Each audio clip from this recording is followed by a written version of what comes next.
अच्छा, ये जो है हम इंट्रॉपी स्टडी कर रहे हैं, यहाँ पे क्या इंट्रॉपी का बताया गया है कि एज अ होल यूनिवर्स में ना बिगाड़ बढ़ता जा रहा है। दुनिया में हर चीज़ जो है जो कि स्पॉन्टेनियसली हो रही है वो कभी भी ऑर्डर्ड वे में नहीं होगी, वो डिसऑर्डर्ड वे में होगी। तो चूँकि डिसऑर्डरनेस बढ़ती जा रही है दुनिया में, तो हम कहेंगे कि इंट्रॉपी बढ़ती जा रही है। तो ये जो बिगाड़ जो कि दुनिया में आ रहा है, इसकी जो मेजरमेंट होती है, हम कहते हैं कि इंट्रॉपी की मेजरमेंट है। मिसाल के तौर पर आप देखते हैं, केमिस्ट्री की मिसाल लेते हैं कि आप सॉलिड को पिघलाते हैं, वो लिक्विड में बदल जाता है। अब लिक्विड में मॉलिक्यूल ज़्यादा आसानी से मूव कर सकते हैं सॉलिड की निस्बत, वहाँ पे उनकी पोजीशन फिक्स थी।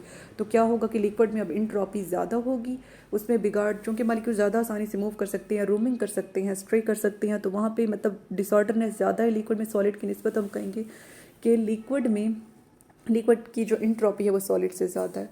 फिर फर्दर क्या होता है कि आप लिक्विड को फिर जब एवापोराइज्ड करते हैं, मतलब गैशियस स्टेट में बदलते हैं, तो वहाँ पे तो और ज़्यादा स्पेसिस है, मज़ीद डिसऑर्डरनेस मॉलिक्यूल्स में आ जाएगी, वो ज़्यादा आज़ादी से घूमेंगे। तो फिर जो गैस है उसकी इंट्रॉपी फर्दर लिक्विड से भी ज़्यादा होगी। ठीक है।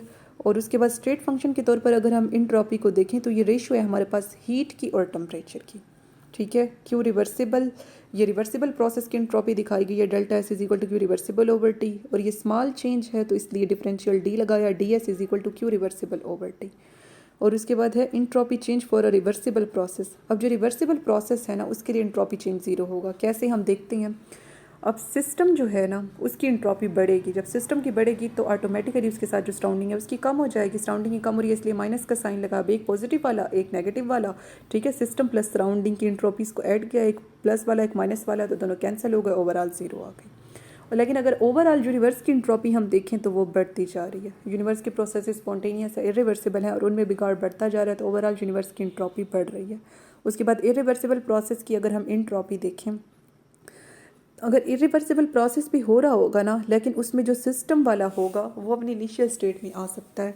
ठीक है। तो उसकी हीट अपनी इनिशियल स्टेट में आ सकती है, तो उसकी उसके क्यू के साथ हीट के साथ हम रिवर्सिबल लगाएंगे, तो सिस्टम की इंट्रॉपी बराबर है Q reversible over T. Surrounding का इरिवर्सिबल है, ये अपनी इनिशियल स्टेट में वापस नहीं आ सकता। और दूसरा, इसकी कम हो गई है, सिस्टम की इंट्रॉपी बढ़ी है और वो रिवर्सिबल है, सराउंडिंग की इंट्रॉपी कम हो गई है और वो इरिवर्सिबल है, तो ये minus Q irreversible over T. अब इन दोनों को ऐड कर देते हैं, रिवर्सिबल प्रोसेस की दो इंट्रॉपीज़ को, Q reversible over T minus Q irreversible over T.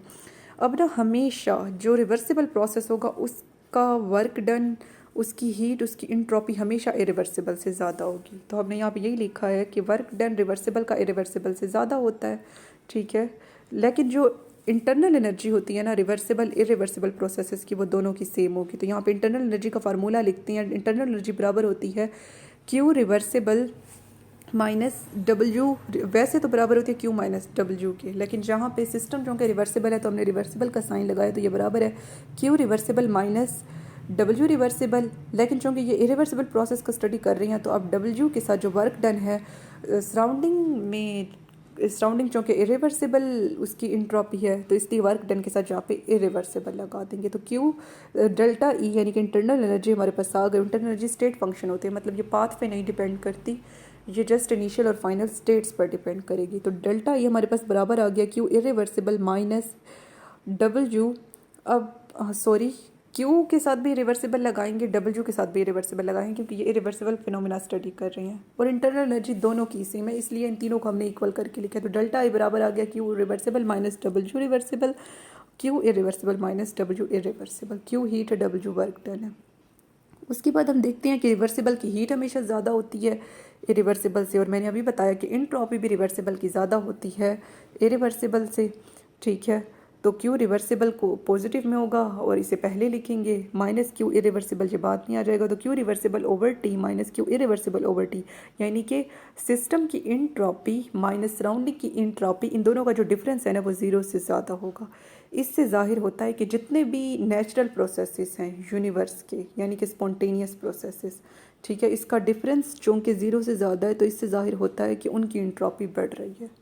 ठीक है। तो ये हमारे पास इंट्रॉपी इरिवर्सिबल प्रोसेस की होगी। मोल्टिंग की इंट्रॉपी देखें तो वो क्या होती है कि अगर हम इंथाल्पी की रेशियो लें जिसकी ज़रूरत होती है एक मोल सब्सटेंस को मेल्ट करने के लिए उसके मेल्टिंग पॉइंट पे, तो उसे इंट्रॉपी ऑफ मेल्टिंग कहेंगे। इंट्रॉपी ऑफ मेल्टिंग हमारे पास क्या होती है, ये रेशियो होती है इंथाल्पी की, जिसकी ज़रूरत होती है किसी भी सब्सटेंस 1 मोल सब्सटेंस को मेल्ट करने के लिए उसके मेल्टिंग पॉइंट पे, यानी कि 1 मोल सब्सटेंस को उसके मेल्टिंग पॉइंट के ऊपर मेल्ट करने के लिए हम जो है उसे कुछ इंथाल्पी देंगे, ठीक है।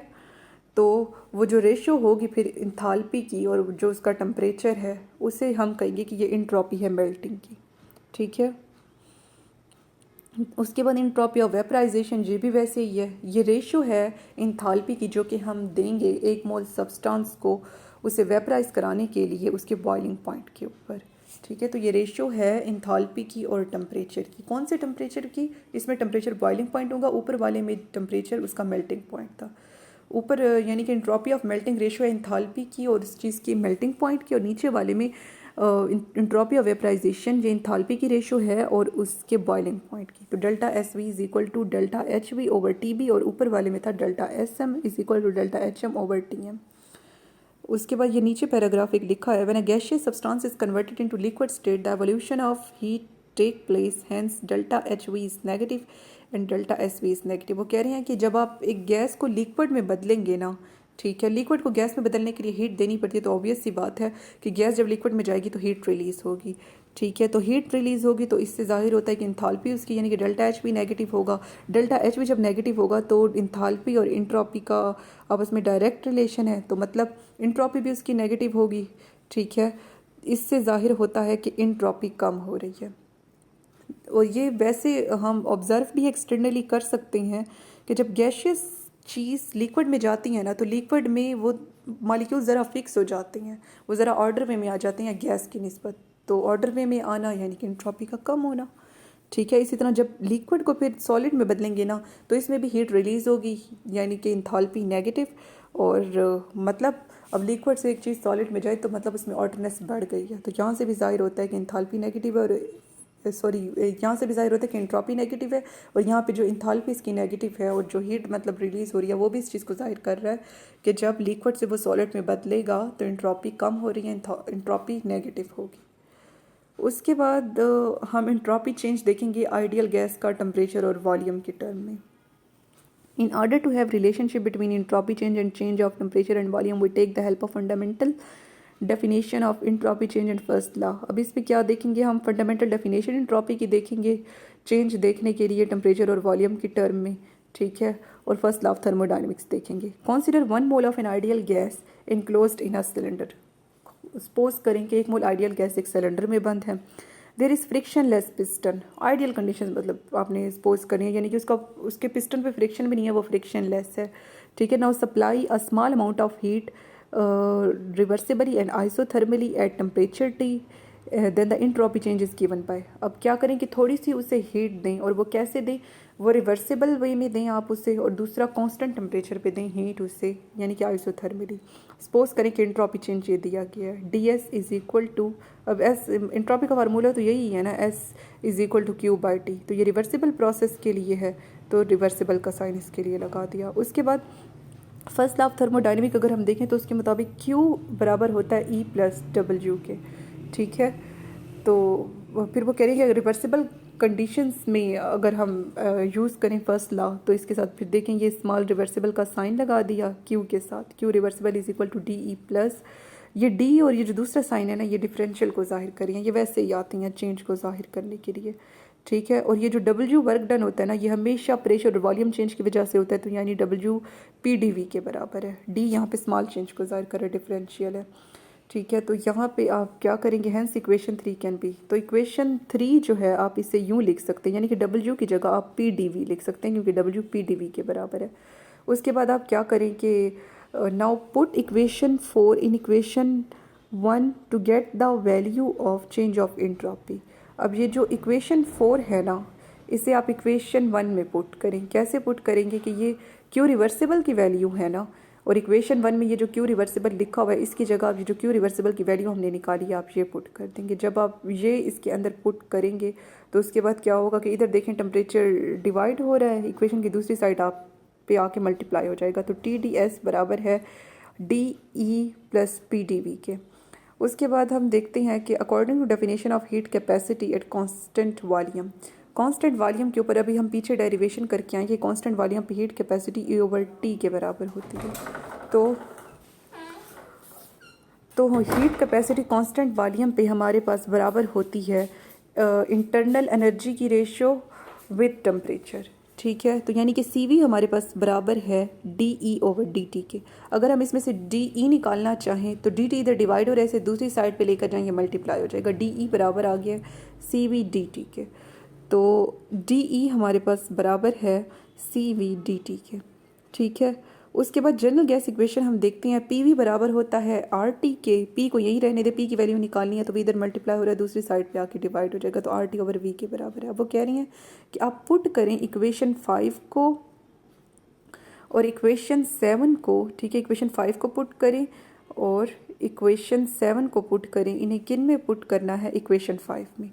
ठीक है, अब यहाँ पे P की वैल्यू पुट करनी है आपने, जो कि RT/V है, और E की वैल्यू आपने पुट करनी है इसके अंदर। E की वैल्यू हमने क्या निकाली है? CV/dt। तो वो पुट करने के बाद ये देखें, E की जगह CV/dt पुट कर दिया, P की जगह RT/V वो कर दिया। अब इस इक्वेशन को जो है ना आप टेम्परेचर से, देखिए दोनों हर साइड पे आपको टेम्परेचर दिख रहा है, तो इस सारे को आप टेम्परेचर से डिवाइड कर दें। ठीक है, अब S के साथ जो T है ये T से कैंसिल हो जाएगा, CV/dt के साथ जो T है वो भी कैंसिल हो जाएगा, RT/V वाला जो T है ये भी नीचे वाले T से कैंसिल हो जाएगा, जो कि डिवाइड करने के लिए लगाया। तो ये हमारे पास क्या आ गया? DS इज इक्वल टू जो ये CV/dt वाला है ना, अब यहाँ पे इस टेम्परेचर के साथ डिफरेंशियल है, ये कैंसिल नहीं होगा क्योंकि ये डिफरेंशियल वाला T है, तो ये ऐसे ही रहेगा। CV/dt/T प्लस RdV/V आ गया है हमारे पास।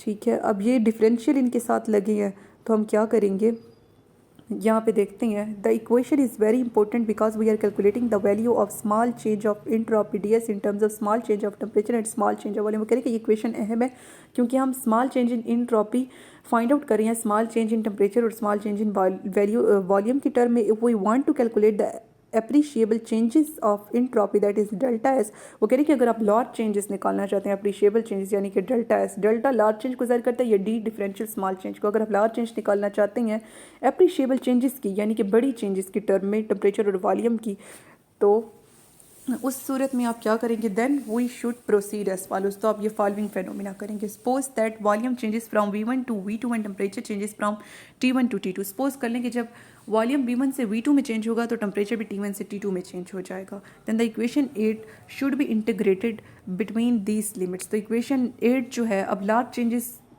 चेंज इन एंट्रोपी निकालने के लिए, लार्ज चेंज इन टेम्परेचर और वॉल्यूम की टर्म में जो है आप यहाँ पे इंटीग्रेशन करेंगे इसकी। ठीक है, लिमिट्स के दरमियान चेंज इन एंट्रोपी हासिल करने के लिए। तो इस सारे में उन्होंने क्या बताया कि ये जो इक्वेशन है ना, DS is equal to CV/dt/T plus RdV/T, ये स्मॉल चेंज इन एंट्रोपी को ज़ाहिर करिए स्मॉल चेंज इन टेम्परेचर और वॉल्यूम की टर्म में। लेकिन अगर आप बड़ी चेंज एंट्रोपी में ज़ाहिर करना चाहते हैं, निकालना चाहते हैं बड़े change in temperature, large change in temperature और लार्ज चेंज इन वॉल्यूम की टर्म में, तो आप ये इंटीग्रेशन का फिनोमेना करें। और इसके लिए सपोज करें कि V1 V2 में जब चेंज हुआ है तो T1 भी T2 में चेंज हो गया। ठीक है, तो ये हम देखते हैं कि अब कैसे निकालेंगे। इंटीग्रेशन करके, इंटीग्रेशन साइन लगाया S2 S1। ठीक है, फिर ये DS और उसके बाद T2 T1 CV/dt/T plus V2/V1 RdV/V। अभी आप पूछेंगे कि ये साइन क्यों? ये इंटीग्रेशन की वजह से ये साइन लगाया और V2 V1 हमने लगाया। ठीक है, और उसके बाद S2 S1 DS is equal to CV/dt/T। अब ये जो CV है ना, इसे आप बाहर निकाल लें। ठीक है, और इंटीग्रेशन वाले साइन को dt/T के साथ कर लें, और इस आर को भी बाहर निकालें और इंटीग्रेशन वाले साइन को इस डिफरेंशियल वाले के साथ कर लें। Keep it in mind that CV is thought to be constant when temperature change take place from T1 to T2। Actually CV is not constant for appreciable change of temperature. वो कह रहे हैं कि वैसे सोचा जाता है कि ये जो CV है ना, ये कांस्टेंट है जब टेम्परेचर चेंज वकूफ़ पज़ीर होगा। लेकिन वो कह रहे हैं कि जब आप बड़ा चेंज टेम्परेचर में निकाल रही होती हैं ना, एंट्रोपी के अंदर बड़ा चेंज निकालने के लिए, तो जब टेम्परेचर का बड़ा चेंज हो, एप्रिशिएबल चेंज हो, तो उसके लिए CV कांस्टेंट नहीं होगा। ठीक है, तो यहाँ पे फिर हम देखते हैं इंटीग्रेशन का साइन हटाया, अब इंटीग्रेशन हम कर रही हैं। S को ब्रैकेट में लिख दिया S2 S1 CV, और ये जो डिफरेंशियल है वो इंटीग्रेशन के साइन से कैंसिल हुआ और उसकी जगह जो है यहाँ पर ये नेचुरल लॉग लग गया, ln लग गया, तो ln t हमारे पास आ गया, और इसके ऊपर ये T2 T1 के स्मॉल सिंबल्स, और r ln v आ गया V2 V1। तो अब यहाँ पे ये S2 S1 था ना S की ब्रैकेट के ऊपर, तो इन्हें जो है अब ना आप इनकी लिमिट्स पुट कर दें, इनकी सही फॉर्म में पुट कर दें, ठीक है। लिमिट इस पे लगा दें, यानी कि जो ऊपर आपने स्मॉल लिमिट्स लगाई थी ना S2 S1, वो यहाँ पे अब बड़ी करके शो कर दें। S2 माइनस S1 बराबर आ गया CV ln, अब यहाँ पे स्मॉल T2 T1 जो कि ऊपर था इसे लार्ज वो लिमिट्स की फॉर्म में लगाएं, ln T2 minus T1 plus R ln V2 minus ln V1। तो ये delta S2 minus S1 change in entropy है ना, हमने कहा कि हम appreciable change in entropy find out कर रहे हैं, तो एप्रिशिएबल चेंज इन इंट्रॉपी बराबर आ गया हमारे पास।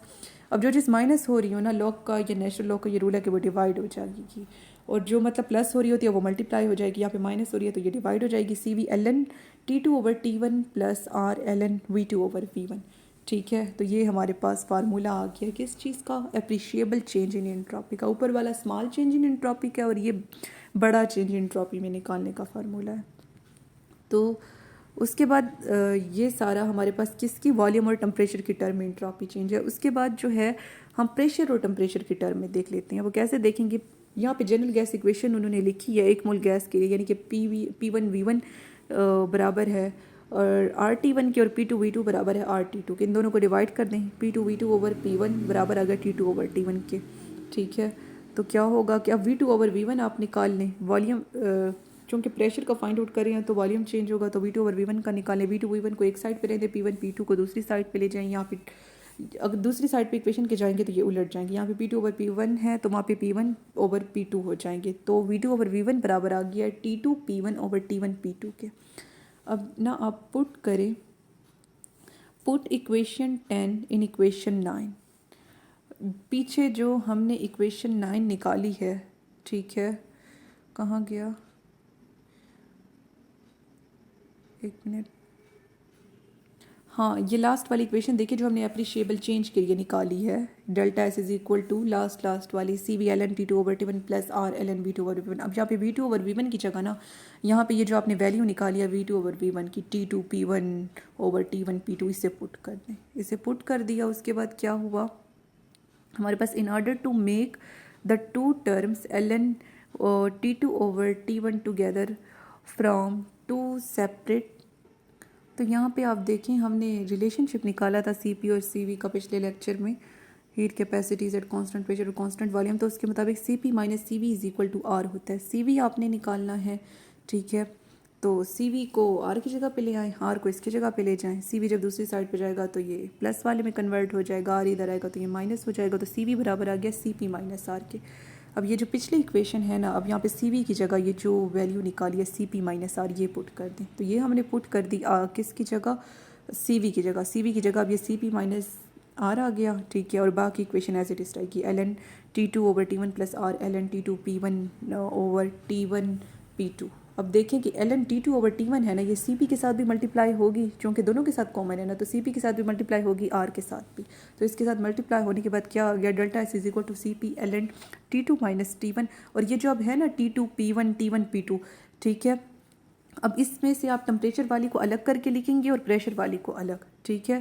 तो पहले multiply ln T2 over T1 को CP से मल्टीप्लाई करो, फिर R से मल्टीप्लाई करो, और उसके बाद R ln T2 over T1 मतलब टेम्परेचर वाली अलग लिखी, और उसके बाद R ln P1 over P2 यानी प्रेशर वाली अलग लिखी। तो ये सारा हमारे पास क्या आ गया, delta S is equal to CP ln T2 over T1 minus R ln T2 over T1 plus R ln T2 over T1 plus R ln P1 over P2। अब देखें ये जो minus R ln T2 over T1 है और जो plus R ln T2 over T1 है, ये दोनों आपस में कैंसिल हो जाएंगे, तो हमारे पास क्या बच गया, delta S is equal to CP ln T2 over T1 plus R ln P1 over P2, ठीक है। तो ये वॉल्यूम चेंज की टर्म में जो है इंट्रॉपी, ये प्रेशर और टेम्परेचर की टर्म में जो है हमने इंट्रॉपी चेंज निकाला है। तो ये सारा हमारे पास इंट्रॉपी हो गया।